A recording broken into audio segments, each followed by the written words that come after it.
Good morning class.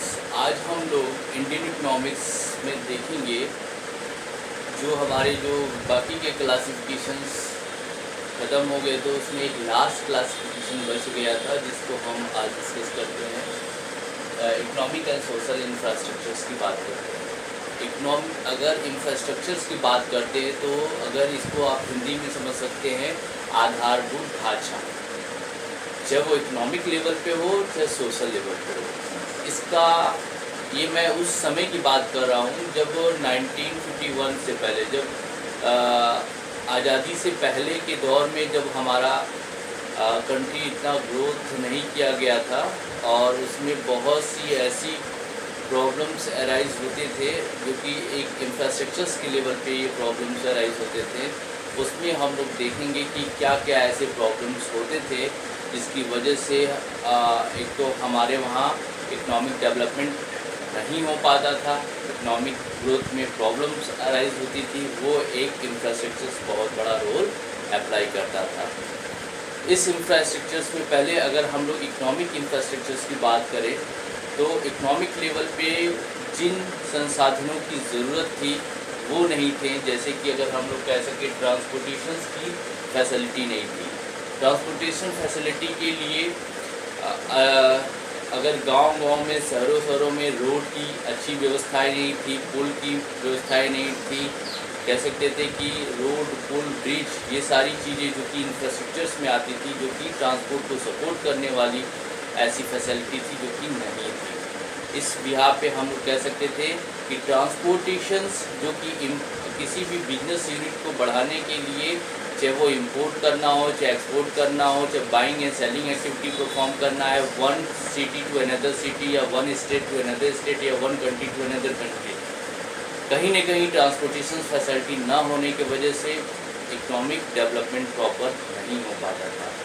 आज हम लोग देखेंगे economic changes like means of the transportations या कम्युनिकेशंस के बिहार पे देखा जाए, हमारा कम्युनिकेशंस नेटवर्क बहुत वीक था। इसमें बहुत सी ऐसी टेक्निकल खामियां थी, जैसे कि हमारे पास उतने टावर्स, उतने संसाधन नहीं थे, टावर्स नहीं थे, या हम कह सकते हैं कि उतने मोड ऑफ मीडिया कम्युनिकेशंस के नहीं थे, जिसके बिहार पे हमारे कम्युनिकेशंस भी नेटवर्क वीक था।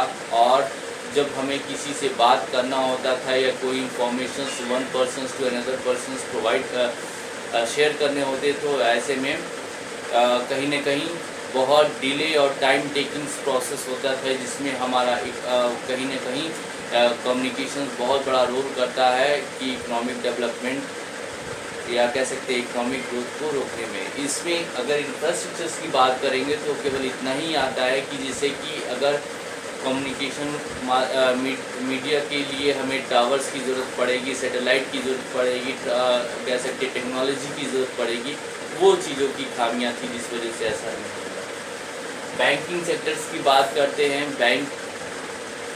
बैंक में ब्रांचेस उतने नहीं थे, लोगों का अवेयरनेस नहीं था, लोग जानते नहीं थे कि बैंकों का मैनेजमेंट कैसे करते हैं, या बैंकों में खाता खुलवाना होता है, या बैंक में जो भी लेन देन के प्रोसेस या लोन्स एक्टिविटीज़ जो चाहे वो किसान, मजदूर या गरीब वर्गों को अडॉप्ट करने होते थे, इन सब चीज़ों में बहुत ही प्रॉब्लम होती थी। अगर इसको इंफ्रास्ट्रक्चर्स के लेवल पे देखा जाए तो बैंकों के इतने गांव-गांव में ब्रांचेस नहीं थी, शाखाएं नहीं थी, बैंक की लिमिटेशंस थी, जिसकी वजह से काफ़ी ज़्यादा सफ़र करना पड़ता था इकोनॉमिक ग्रोथ में।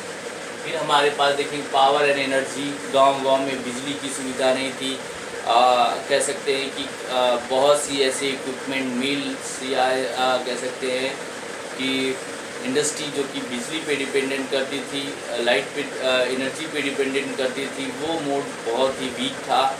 और कहीं न कहीं हम देखा जाए तो उतने गांव-गांव में उतनी इलेक्ट्रिसिटी की फैसिलिटी नहीं थी, जिस वजह से कहीं न कहीं इकोनॉमिक डेवलपमेंट में बहुत बड़ा रोल अप्लाई करता है इंफ्रास्ट्रक्चर्स, जो कि हम कह सकते हैं कि पोल लगाना, लाइन बिछाना, या हम कह सकते हैं ये इस तरह की चीज़ें बहुत बड़ी रोल है।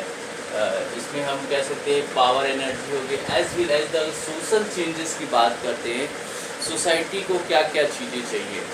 सोशल चेंजेस बहुत मेन पॉइंट होता है कि सोसाइटी वेलफेयर्स को लेके क्या क्या चीज़ें चाहिए। जैसे मेडिकल सुविधाएं बहुत बड़ा रोल अप्लाई है।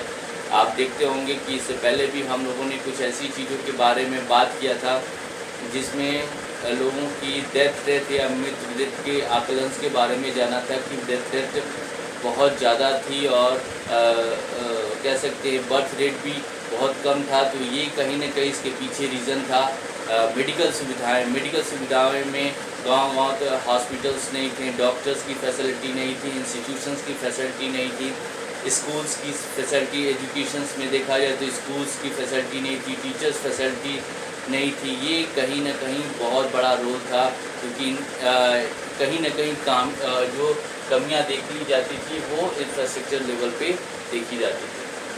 फिर हम लोग देखेंगे educational, health and housing facility. आज देखते होंगे गवर्नमेंट ने अपनी हाउसिंग फैसिलिटी को सोसाइटी तक पहुंचाने के लिए बहुत सी ऐसी स्कीम्स हैं, जैसे पीएम आवास योजनाएं हैं या इस तरह की कई योजनाएं हैं जो गरीब वर्गों के लिए दी जाती हैं।